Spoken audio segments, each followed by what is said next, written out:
Welcome back to the podcast, everybody. I'm Zane. And I'm Aaron from Bold Parenting. And I'm shocked.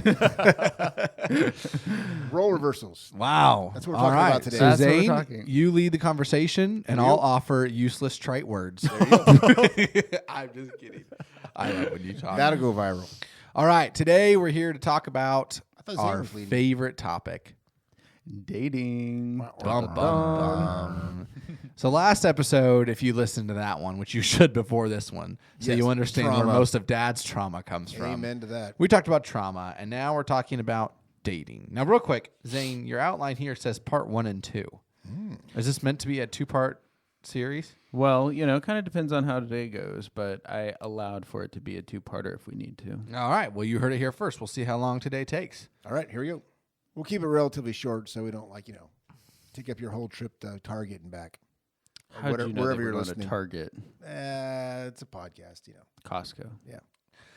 So dating is a crazy world, and every parent pretty much does it differently. Doesn't matter if they're Christian, not Christian. Hopefully you're Christian listening to this podcast. That's where we're coming at this from.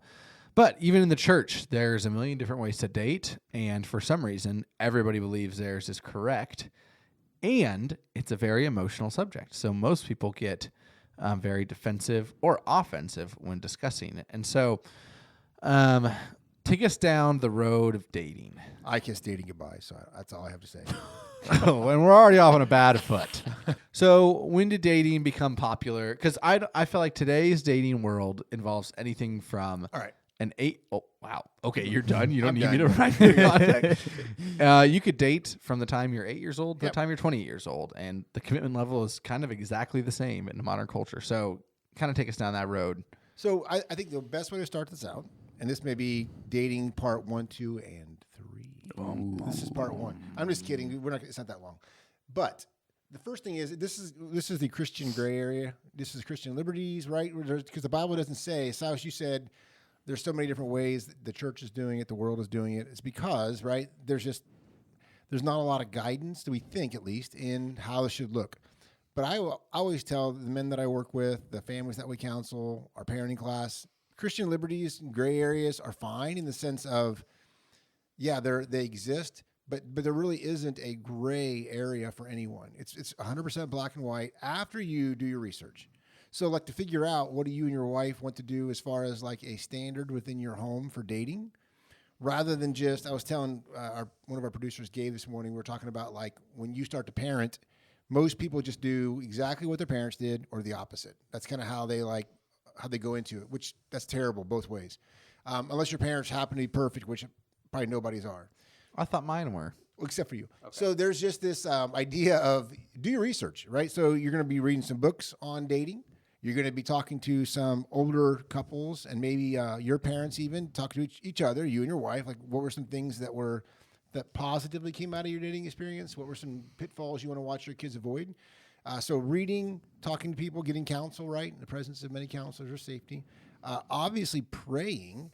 Most people just say, well, we prayed about it or we have a peace about it, so thus here's what we're doing for our kids. And I'm like, okay, you're probably going to have a lot of backlash in that, a lot of regret. But if you take some time and formulate a plan and why you want that plan to be the way it is, right, you have way better chances for, I guess, not good results, but at least less of your own fault in some of the fallout from dating, because you will have fallout because you're dealing with a non-perfect world. You're dealing with Christians trying to survive in a fallen world. So dating is tough because that's where men and women are extremely vulnerable to sexual temptations because we're supposed to be with the opposite sex. It's fun. So real quick, to sort of give a precursor, we're going to sort of talk about what we would see. One of the questions on here, Zane, you have for us is the when and how of dating. Mm-hmm. So we're going to kind of give our opinions, different though they may be. But they're just opinions. So we're not going to get it right. Something maybe we might get it right, but it might be wrong too, or it might just not be right for your family. Something you used to tell us kids when we would talk about the subject of birth control, because a lot of families growing up or people, when they would see us, they'd be like, wow, you have 14 siblings or 13 siblings. Don't your parents know what birth control is? And I'm like, well, I don't know what birth control is. I'm 6, and it's weird that you're asking me this. But something you always told us was that it's not a sin to be on birth control. It's one of those gray areas, right? It is a sin to do that or take steps like that without going through the proper steps to make sure you're doing what God's calling you to do. Yeah. So like what you just said, which is reading books, seeking wisdom from the Word, right? Praying through it with your spouse, having those conversations. And I'd say dating isn't treated nearly the same on the level of like seriousness that is. Right. But I would say what you're saying is exactly the same here, which is that it's not a sin to let your kid date when they're 15. It is a sin to do so tritely because the world does without thinking through or talking through with your kid what that means, what it's for, and why you're doing it. And so we are going to give our opinions here, but again, their opinions, feel free to disagree with them and comment why they're wrong. It actually boosts our engagement, and we want to know, so it's more fun. Yeah. So go back to one of the prior episodes if you get a chance. It was about like choosing the hills to die on. This is that because you will like live in the ramifications of like we're going to let our kids date when they turn 15, or we're going to let our kids date, when they can drive, or whatever your standard is, right? You will live, and so did my wife and I. We lived in the throes of, how we told our kids they are allowed to date if they want to continue to have our support. And it was like, it's rough. It's like, it's not fun. It's the most traumatic Your support experience I've had dating or in monetarily. parenting. Your support monetarily. Yes. Just to emphasize that, not you're cut out of the family. Just no, we're not going to I'm pay not for gonna, your I'm not gonna decisions. subsidize your decision. Exactly. Yeah. Well, I think one of the main drivers or the main ways that people date is just casually. Like you said, there's not really a difference between 8-year-old relation. Well, I mean, sort of 8-year-old relationship or like a 20-year-old because of the commitment level. And I think we need to challenge the Christian community, the Christian culture in this, because we fall into it just as easily as the people in the world, because it's just something everyone does. But we know that in 1 Corinthians 10:31, Paul writes, "So whether you eat or drink or whatever you do all to the glory of God," which includes dating, right? Because it says all, so it's like every facet of our lives. And I think as a parent, if you're just starting to have the conversation about doing dating to the glory of God when they're at the age when they're wanting to do that, you're probably a little behind. It's not impossible to start having that conversation and laying that groundwork. But you're gonna get a lot of flack. Right. So what you want to be doing in the earlier years is teaching that principle to your children, Right. that whatever we do as a family, like we're doing it to the glory of God. So if we do our schoolwork, we're doing it to the glory of God. If we do our chores, we're doing it to the glory of God. Eventually you're going to get to bigger, more complicated issues, but if you've helped your kids and disciple them into having that framework whenever they approach something like this, it's not going to be easy still, but that your child has that framework that they're going to be looking at that from, and it's going to help guide them through that process. Saw the apple you were eating earlier. Crunching on me. So let's talk real quickly. So you said something, which is that you can't really do this when the kid's ready to, or they think they're ready to start dating, because that's called what? That was a question, not rhetorical. I don't know. Reactionary parenting. Reactionary. We talk about that a lot, right? Yeah. You cannot. Well, you can. Sometimes it's your only option, can.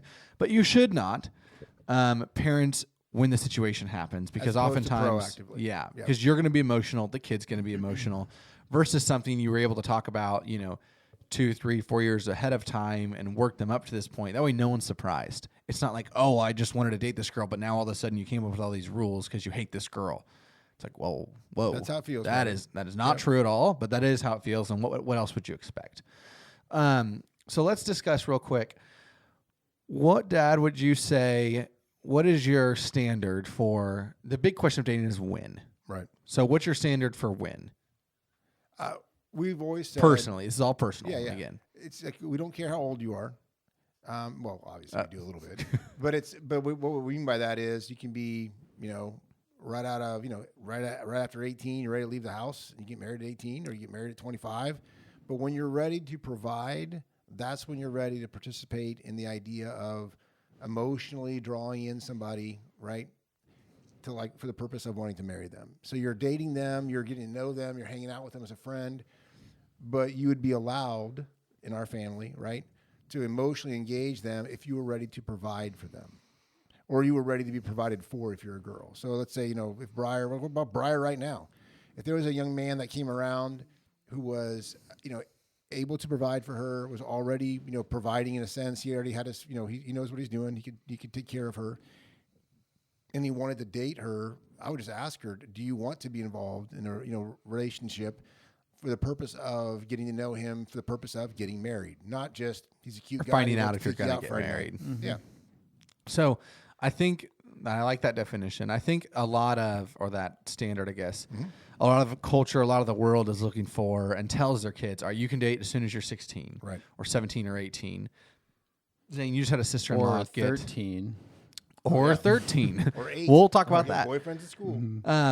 You had a sister-in-law just get engaged. That's pretty young in the eyes of the world, isn't she? She's 18. Yeah. So to get engaged at 18, I mean, that's like pretty young. But she's very mature. She's ready to be married, right? She's ready to be on her own with this guy.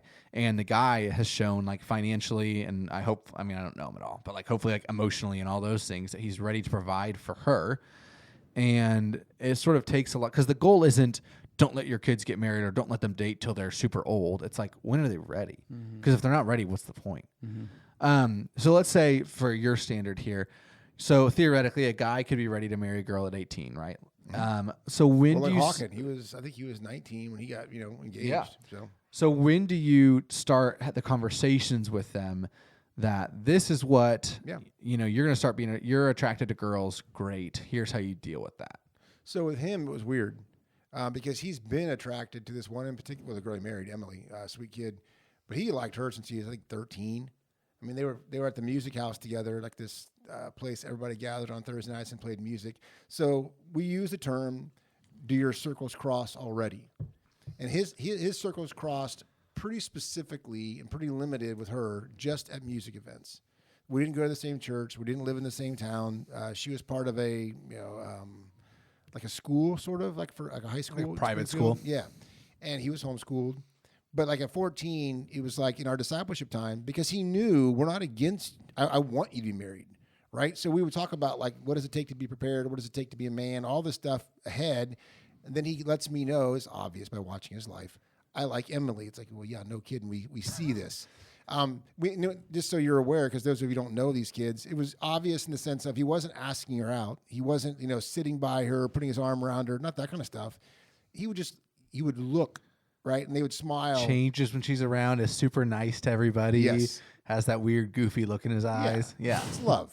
So in our discipleship time, infatuation. We're talking about Sure, it, love. right? We're going over it every week. And I'm asking him, okay, so... And with him, it was like, I tell him, so when you feel that urge, I want to participate, right, in the dating world. I want to participate in a romance, right? All that means is, no, that impetus is for preparation. Yeah. What are you doing to prepare? Hawkins always had a pretty good work ethic. He's always loved to, like, serve others in the sense of, like, he'd be over at my dad's house, always doing stuff for Papa, right? If I asked him about doing something at the house, he was out there doing it immediately. Kid loved to work. So I'm like, okay, I don't have to work on his work ethic, but we're going to have to narrow down something that he can make a living in, right? So we started at the age of about 15. I started pushing him into, like, okay, you got to pick a trade here, because he didn't really like school. And it was like the kind of thing where if he was telling me, hey, Dad, I want to go to college and I like Emily, I'd be saying, well, they kind of don't go together right now. Unless you want to be married in college, which you can, because, again, I wasn't against that, but it's a really hard road to go down. And most men who do that are expecting their wife to support them. And I'm like, it's a little backwards. It's not a good way to start the precedence of your marriage, in my opinion. So with him, it was like, you've mentioned not wanting to go to college. So, and you're already at the age where we've already done a couple of apprenticeships with him. We need to pick one that, like, maybe has a future in it. And we just happened to pick, the electrical apprenticeship. So he started working when he was like 15 for Jeff. And within his mind, because he wanted to be able to provide, and he was hoping for Emily, right? So over the next 2 or 3 years, as he's working, getting established as a man in a business, right? His whole goal is, for sure, getting married. In his mind, please, please, please let it be Emily. And she doesn't know any of this, right? She may assume it sort of, or may hope. Maybe I don't even know where she was at, to be honest. But I was telling him, this isn't a communication you have with her. because you have no right to have that communication with her. I don't want her pining, hoping. And I would even tell him, at the music night, I would say, you need to expect her to be coming in, talking about a dance that's going to happen at their school, maybe bringing a friend from school who's a guy. I said, because she's not yours. You like her. I get that. But she doesn't belong to you. If it's meant to be, right? If she sees value in you and thinks maybe there's a future with Hawken, she'll wait it out. You don't have to be her boyfriend today. And that's really hard for a 14, 15, 16-year-old kid to hear. Mm-hmm. But he listened, right? And he kept preparing. And then it was like, when he was at a place where he was out of high school, he had a good job.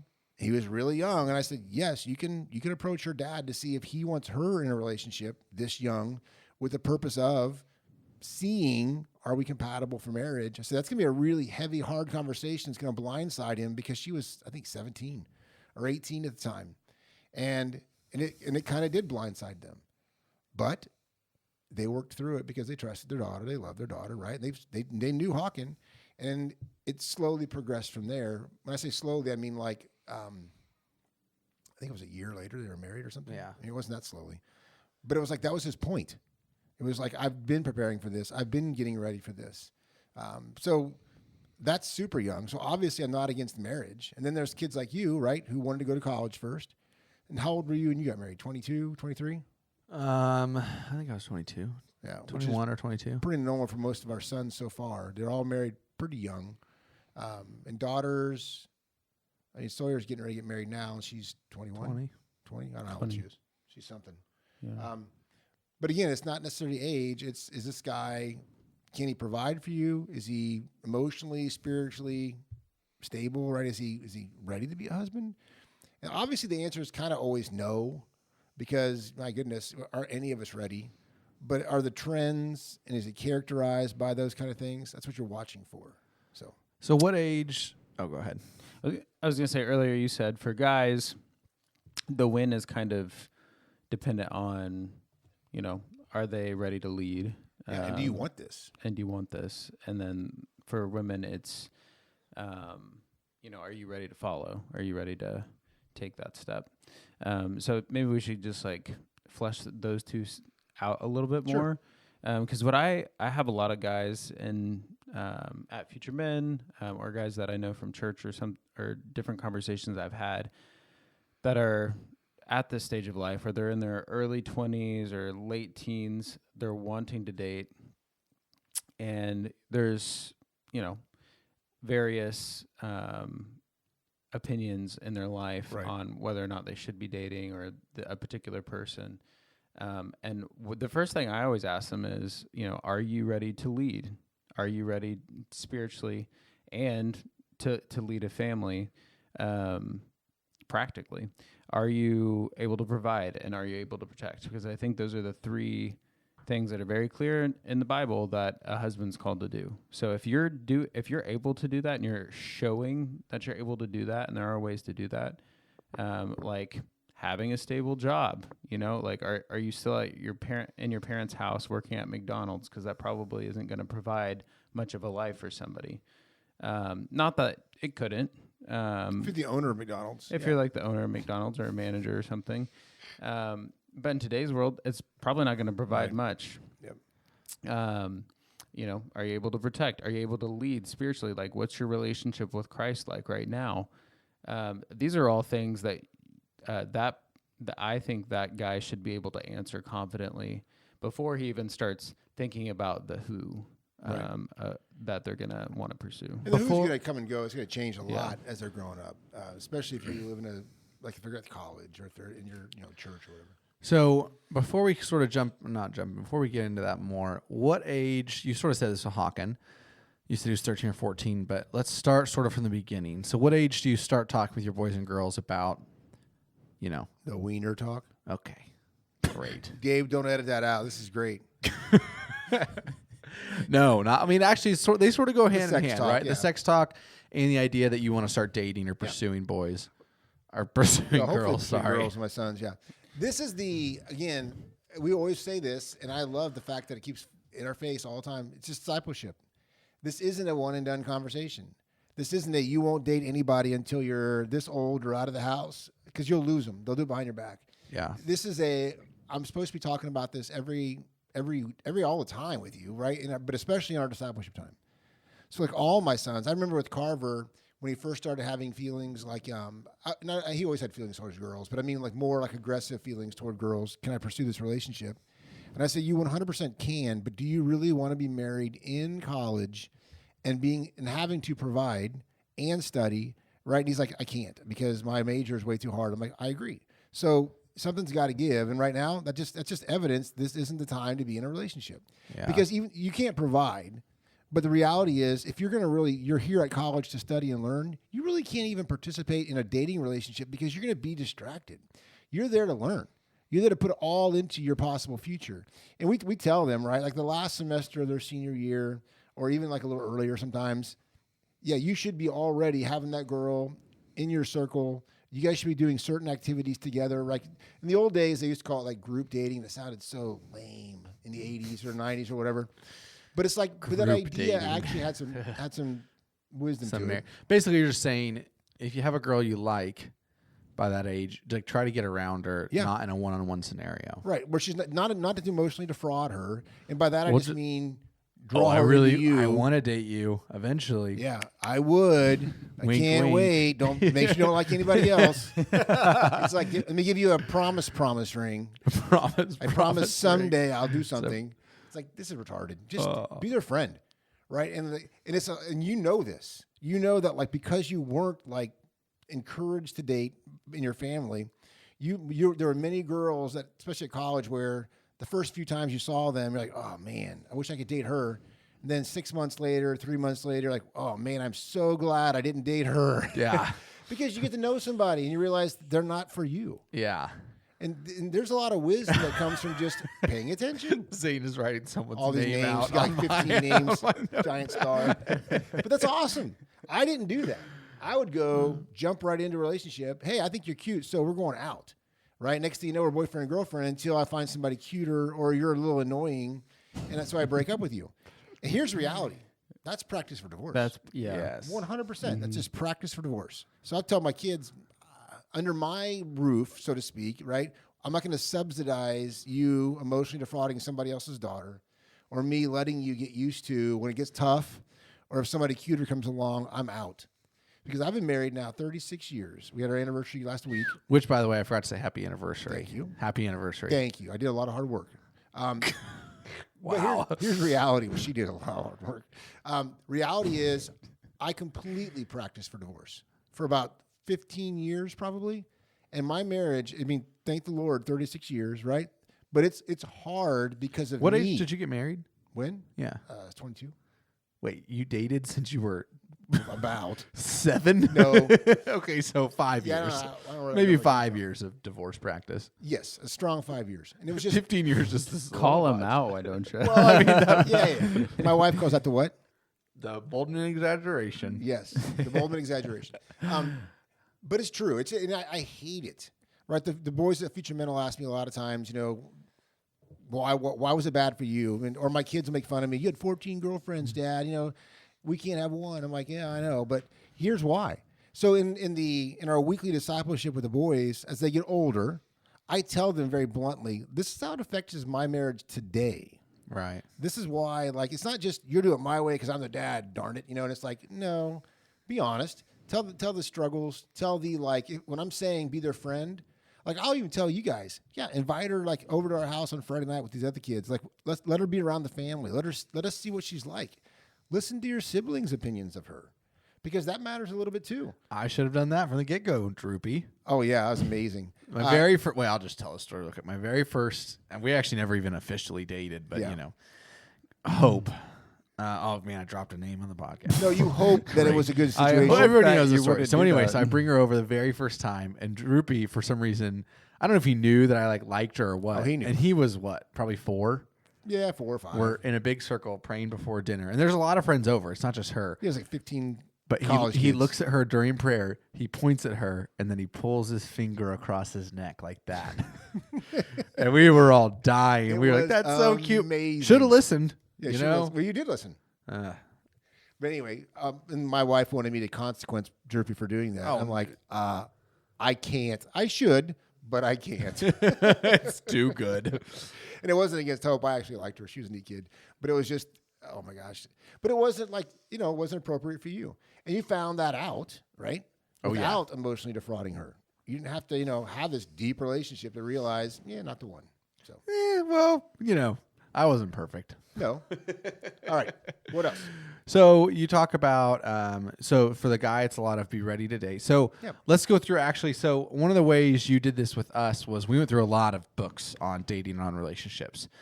And something I'll point out here that is, as the parent, it's really good for you to read through all these books and kind of have this knowledge, especially because you haven't dated, for hopefully, 20 or 30 years.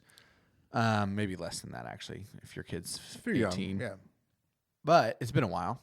So it's going to give you a refresher on sort of that time of your life, because it's easy as a parent to be like, well, like, sorry, just sort of discount all their feelings and emotions. But when you were there, it's like, oh, this is the biggest thing in the world to me. Oh, yeah. The issue, though, so the temptation I think that a lot of parents go through is, and I'm just going to bring this up with you, saying, like the other day, you're going through some discipleship time with one of my little brothers. And he was like, let's go through a book on dating, because we always like to go through a book in discipleship. And that's the temptation is always to like, oh, you're like 15 now. Let's do some books on dating. And there's some of that can be really good. But then he ended up calling you and saying what?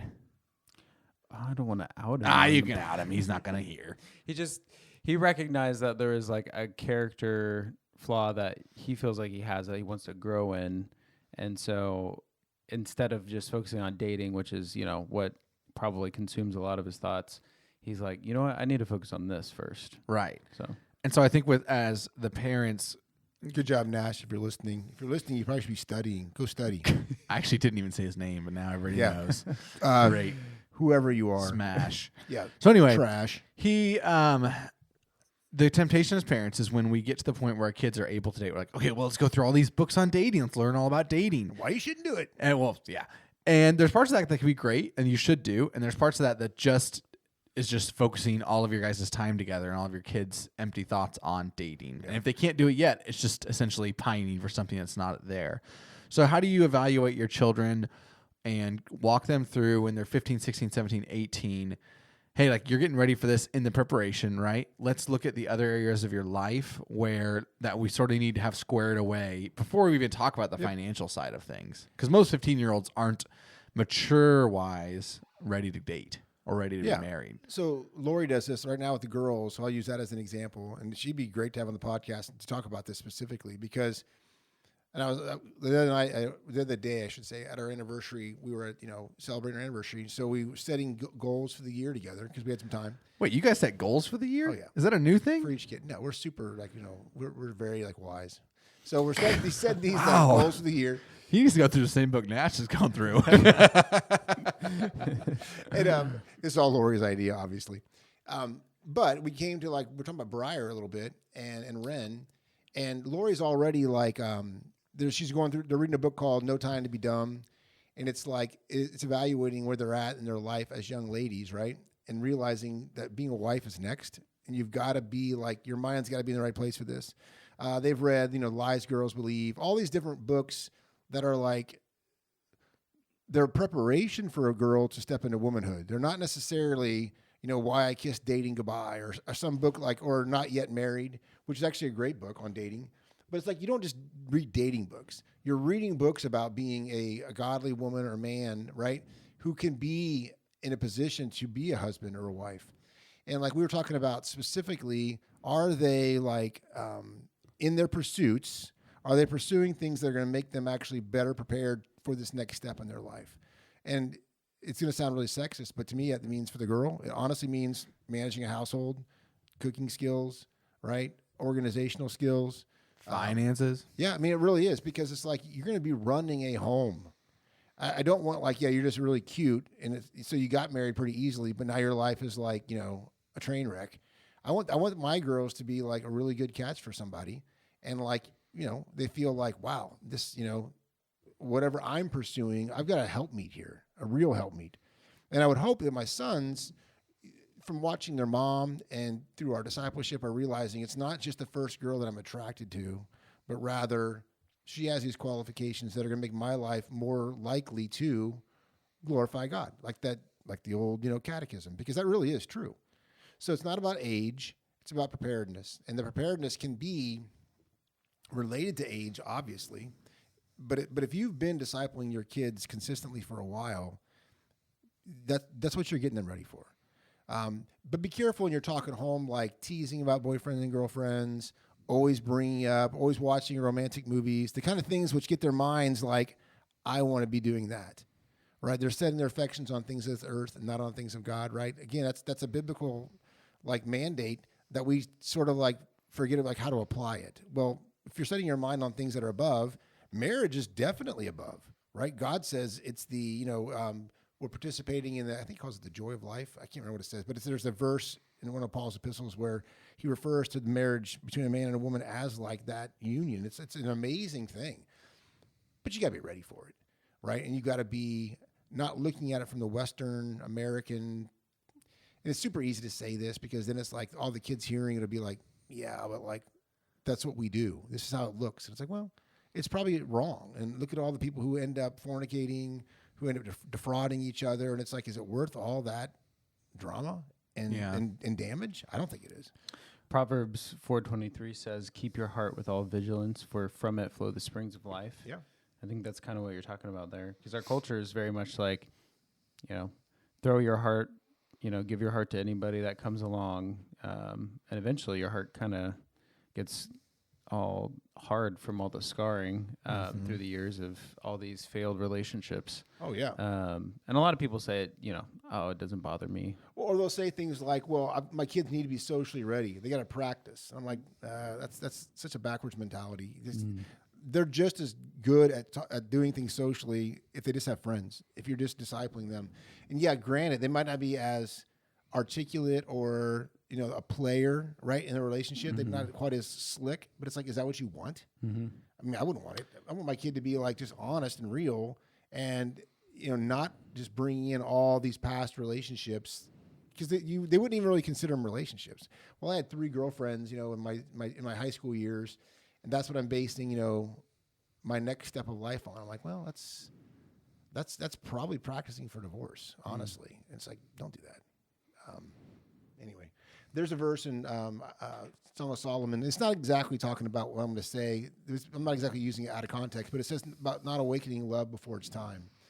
And I think we forget that, the fear is, I've told Future Men boys this all the time. I'll ask them, did you have a girlfriend when you came to Future Men? And they're like, oh, yeah, I have pictures of her up in their room, and I miss her so much. And I'm like, that girl needs to dump you, and you need to dump her, right? You should run from that girl. And they get mad. They're like, what do you mean run from her? You don't even know her. I'm like, did she like you?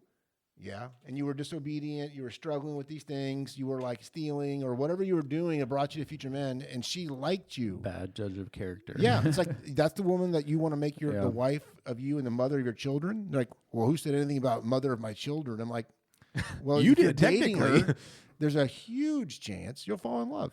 That's why you have to be careful with your friend groups and where do you let your mind go in terms of, well, we can just date. I'm not saying I want to marry her. We're just dating.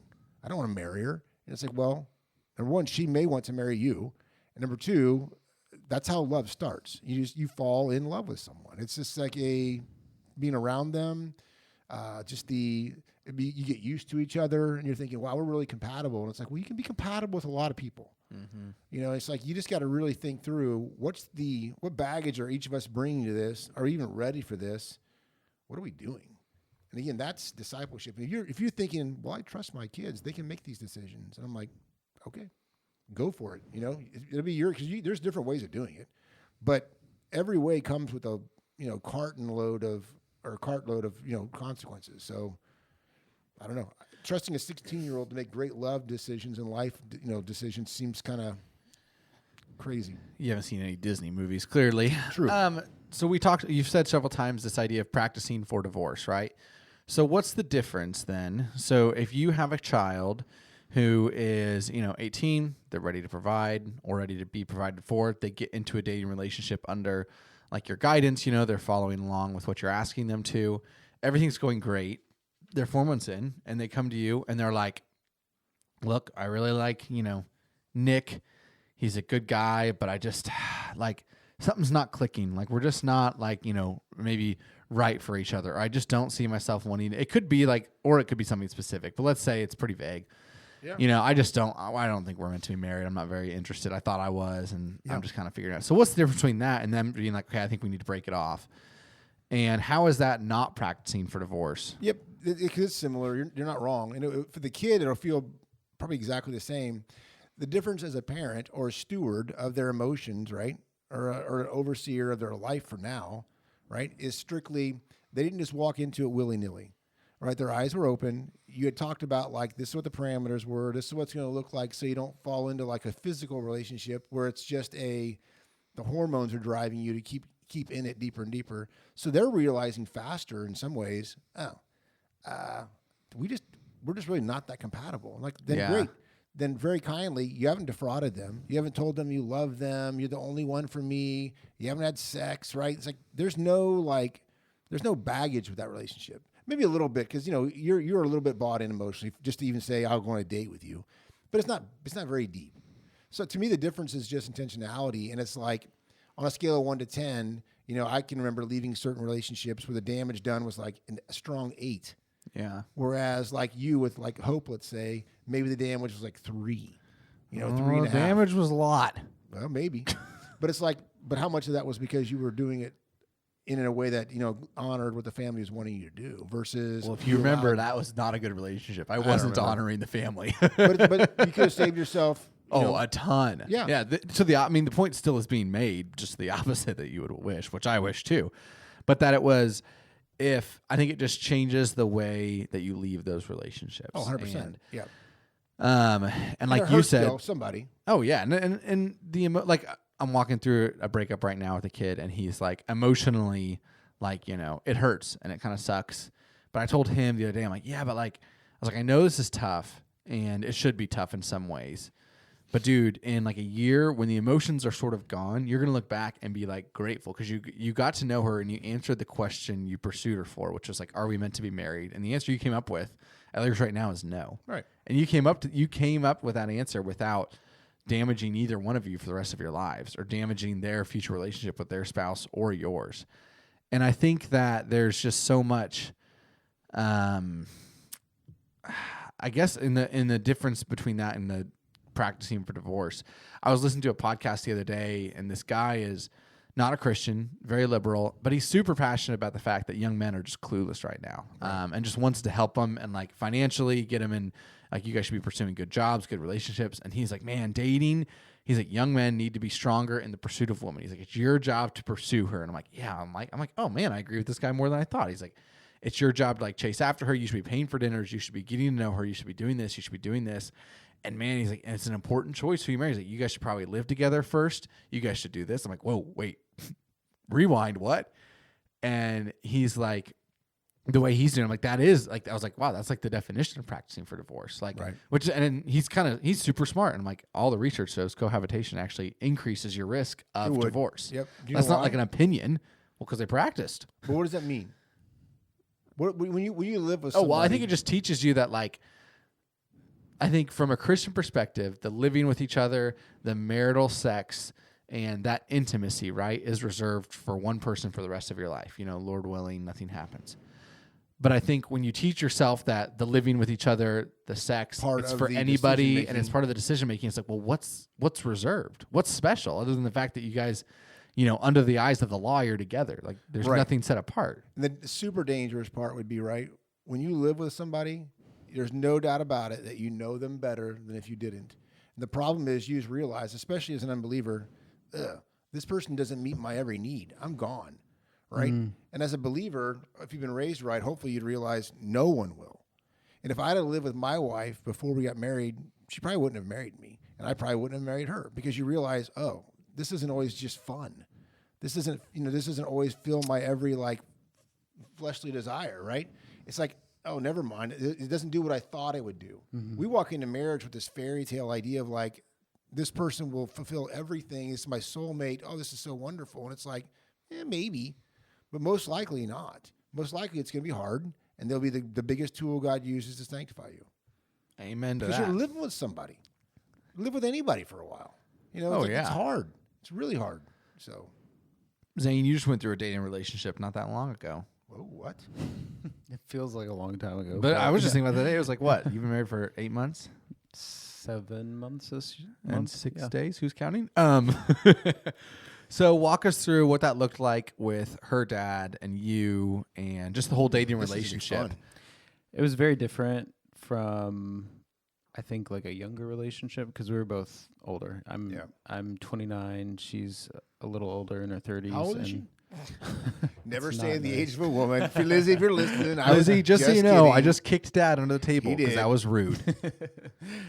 Yeah, so it was a little different, honestly, even from her younger sister who just went through a dating relationship. So same dad, but different approach. I think it's because of our age and our maturity. Yeah. And it's funny because since we've gotten married, we've had several couples come to us and ask us for advice. They're like dating, or they've like asked us to be their premarital counselors. And we're like, we've been married for like 6 months. We don't even know each other yet. When Jules and I got married, just real quick interruption.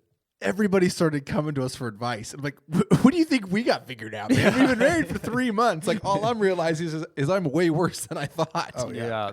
Everybody just assumes you have wisdom. That's now. how I feel. It's so but, funny. But what we have realized is like there's a lot of things that we've avoided that because of our age and the things we've already experienced in life, that younger couples like that are 18, 19, 20 have not figured out, and they're going to be figuring out kind of together. The hard way. And so, it was a different experience. But specifically for us, it was, I think we started dating in, officially in June. We went on a few dates before that of 2024. Wait, did I get married last year? Yeah, 2024. Don't look at me. I don't remember. And then we got engaged the following year in March. So we dated for about a year, close to it. And then we got married by August of that next year. So, but that was because I think both of us were not in a hurry. We had already waited this long. We're kind of like, well, we don't want to make any mistakes. We want to make sure that we're having all the conversations and getting to know each other's families. And we were very careful not to jump in emotionally. Like we front loaded all of our conversations and dating with, what do you think about abortion? What do you think about this? What do you think about that? But not very Great like first sexy date topic. topics. Yeah. but they were helpful for us to just get like the basic questions out. Like, is this person even on the surface a good fit for me? Yeah. Right. That's good. And then we started going to like the deeper questions. Are we compatible, in different ways and stuff like that? But I think that really is in my opinion, it's the best way to approach dating. If you're going to date like similar to the world, is to start by really like, it sounds bad, but like weeding this person out if they're just not a good fit, because there's certain beliefs that you hold that shouldn't change or you shouldn't compromise on just because you think somebody's pretty or handsome.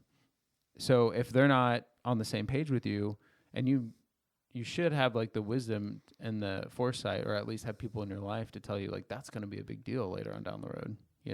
If you're a Christian and you marry somebody who's Muslim, right? I think the Bible would call that unequally yoked.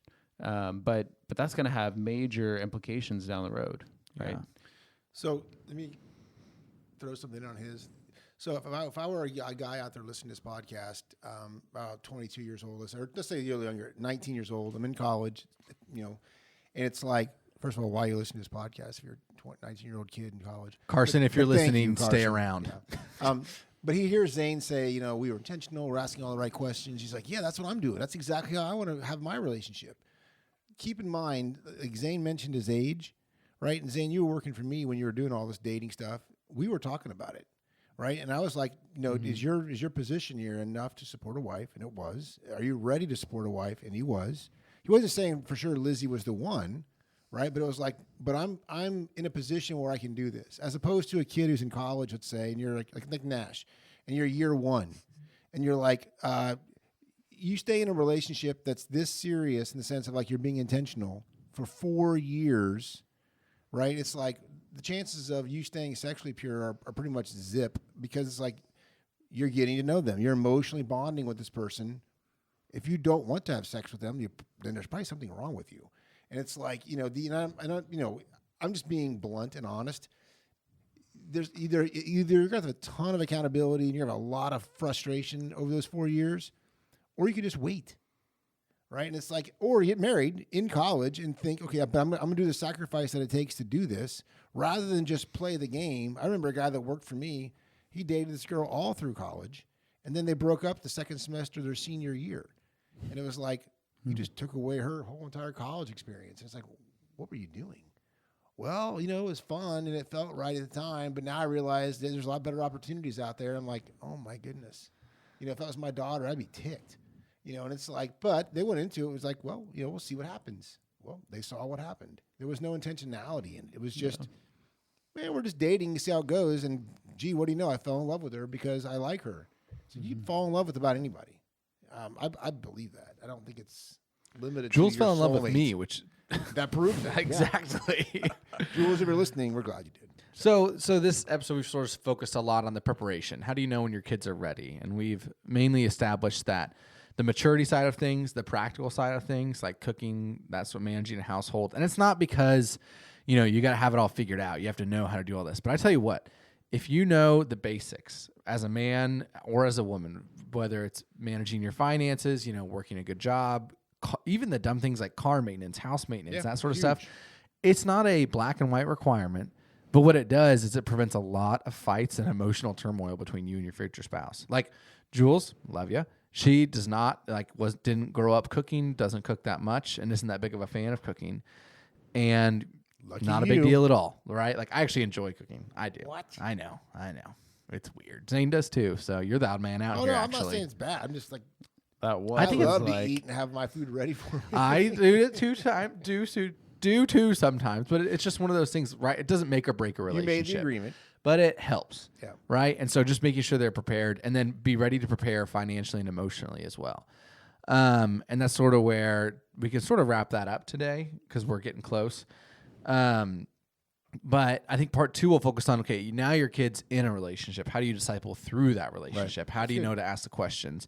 If we could recommend any book, I mean, you can correct me if I'm wrong here, but I think Not Yet Married is probably the best book in today. If you want to read one book, it's probably the best book on dating and relationships. And it's one of the best because more than the whole first half of the book, you remember what it's focused on? What are you doing now? Yeah, it doesn't talk at all about dating. It talks only about your relationship with Christ and what you're doing now. And that's why I love that book, because if you go through it with somebody who's wanting to get into a dating relationship, they have to get through all this first. And I read it through it with one kid, and we didn't even get to the second half of the book ever because there were so many issues in the front half. They're like, we have to deal with this way before we ever get to the idea that you're going to go emotionally be available to a girl. Yeah. And so if you're I'll put that in the show notes. That's a good one. Any others that? Well, I would say, like parenting, read a bunch. Yeah. Even read the ones that we know now, like the people who wrote them, like Josh Harris, right? I Kissed Dating Goodbye. There's still great principles in there. The book isn't like trash. The book's actually well written. No, that book causes a lot of trauma. Yeah, it does. Well, he may not agree with it now, and I get that, but look at his life now. It's like, well, maybe you should agree with it. And it's like eat the meat, spit out the bones kind of a thing. But if you're discipling your kids, I mean, to me, it's like read 3 or 4 on preparation and dating. And we go through Federal Husband by Doug Wilson with some of the men that I disciple. And it's like, it's a great book. That's another good one. Because he looks at all the things men should be doing. And some of the guys I go through it with, they're not even in a dating relationship right now. It's like, that's the whole point. This is what's going to be expected of you when you become a man. Not, hey, now that you're married, let's get these things in line. It's like, you should be thinking those things need to be in line, or I shouldn't be thinking about marriage. So I would just say, read 2 or 3 at least. And again, they don't have to necessarily be focused on marriage per se, but on what is the role of a husband? What is the role of a father? Because that's where marriage leads. Yeah. Right? And if they don't want those things, then they're probably just wanting the fun of dating. And it's like, but we can talk about that next time. But do you want that hill to die on? You can choose it. It's not my life. I don't care what you do. But it's gonna, there's gonna become the easy part, the fun, right? Would be your kids are happy that you let them do it. So you're a hero. Good job. Are the cons worth it? There's always cons cons next time. Just to reiterate, as you mentioned, I Kiss Dating Goodbye, we recommend a lot of books. And growing up, you would have us read books. I don't know if I've talked about this before, but like you would make me read books by like Bill Nye. Yeah. Who was, I mean, we A loser. blatantly disagree with Bill, like if you're pretty listening, much. I don't want you on the podcast. Is he alive? I don't even know if know. he's still alive. I think he's dead. Hopefully he's alive. Hope he can come down the Maybe track. he's not. Maybe I'll look later. Yeah. I don't think he's dead. Anyway, the point of that is he's not a Christian. He's an evolutionist. He's very Anti-God. up there. He hates, I mean, yeah. Yeah. Right? And then I read that book when I was like 14. Not because you're like, oh, you should go learn. Well, not because you should go believe everything this book says, but because there's things in this book that you can learn a lot from. Yeah. Both, this guy's wrong about most things, but he actually really nails this super well.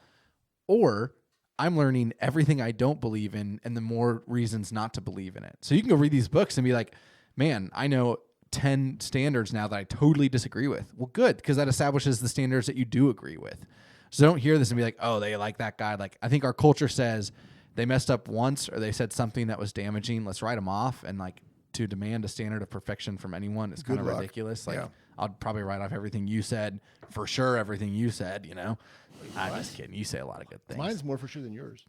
True. I've I've listened to longer. you for 26 I years. know. So 27. bad news.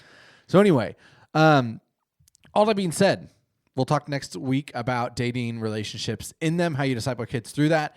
If you haven't already, join the school group. It's where we talk about things like this. We'll talk about dating a lot, probably. We should do a school conversation on dating. That'd be fun. I want to hear everybody's opinions because everybody has opinions.